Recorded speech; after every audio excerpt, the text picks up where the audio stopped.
It's easier to win today than it has ever been.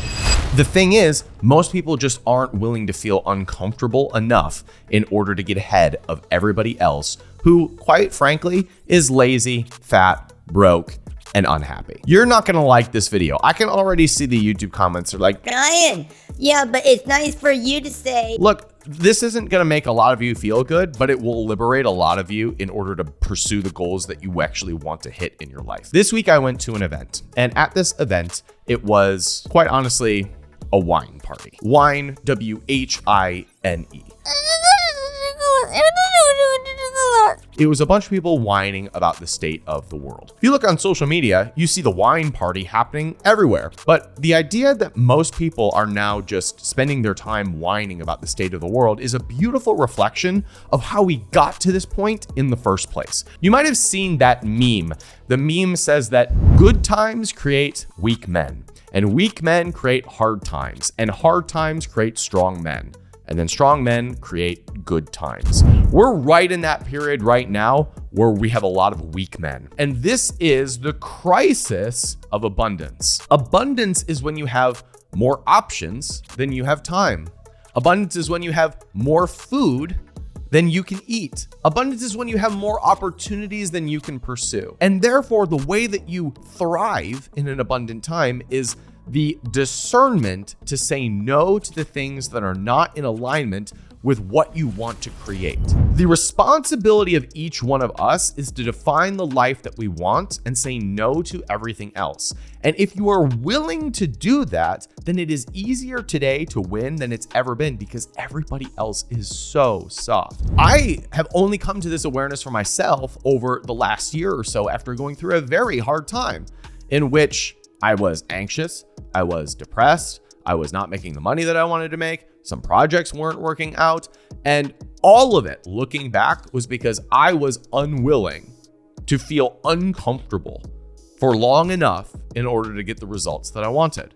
If you want 1% type of success, if you want to be a millionaire, if you want to be in shape, you must accept that there is a cost to that. And the biggest cost that you will incur in that is feeling shitty. It was about a year ago that I was sitting in a room with Alex Hormozy, Layla Hormozy, and my friend Brooke Castillo.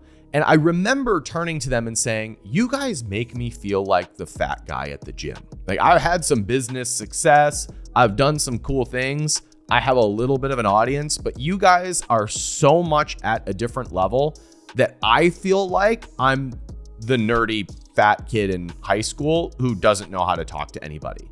And I told them that not as a way of saying, you guys make me feel bad and you need to change something. I was saying that from the perspective of, thank you for making me feel this uncomfortable. Thank you for making me realize that there is more that I could expand into. Thank you for stirring this up in myself so that I can feel it, process it, and then recalibrate to what I want to create next.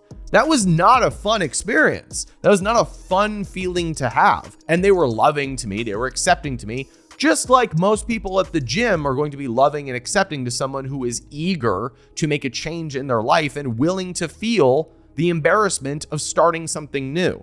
At one of the recent capitalism conferences, Brooke Castillo said on stage that everything that you want is on the other side of feeling what you don't want to feel. Feeling the discomfort of doing the thing is where what you want lives. It's easy to look at someone like Alex Hormozy, who talks about volume, doing more than everybody else, and to say, okay, the way through is for me to just outwork this feeling. And there is absolute truth to that. That is very good advice for a lot of people. But for much of the world, that feels like there's just this mountain that they need to climb before the results get there. One way through is to just look at what everybody else is unwilling to do and do a little bit more than them. When I became aware of this myself, I was not happy with how I let it get to this point. I was distracting myself with food. I was distracting myself with social media. I was distracting myself with comfort. I was distracting myself with loneliness. I was distracting myself by isolating myself from other people.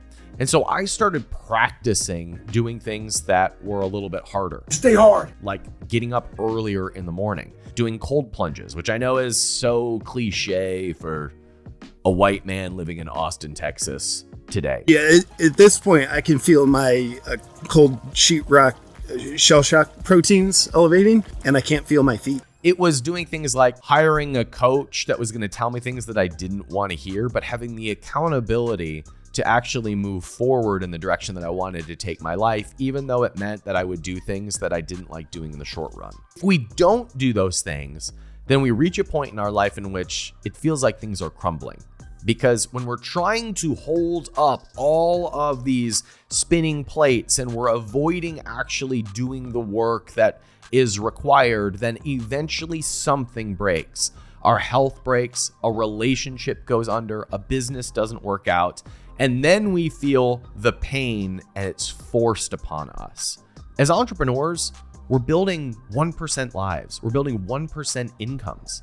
We have more opportunities to do it than ever before, but it still requires you to go through that uncomfortable period of feeling like you suck. If you want to move forward, if you want to go through 3 to 6 months of really uncomfortable times so that you get to 100 sales a day and have a multi-million-dollar business that you can sell, you can apply to work with us at capitalism.com/one. I think one of the reasons why so many of our followers, our customers, our clients have been so successful is because we're very reasonable in expectations. 1 year to have $1 million business is very reasonable. Promising that you will have $100,000 a month next month, likely unreasonable. It happens, but likely unreasonable. We like in this entrepreneurial world to make promises that feel good, just like watching Netflix feels good. But I think one of the reasons why our students have so much success is because I'm very open about the fact that the first 3 to 6 months suck.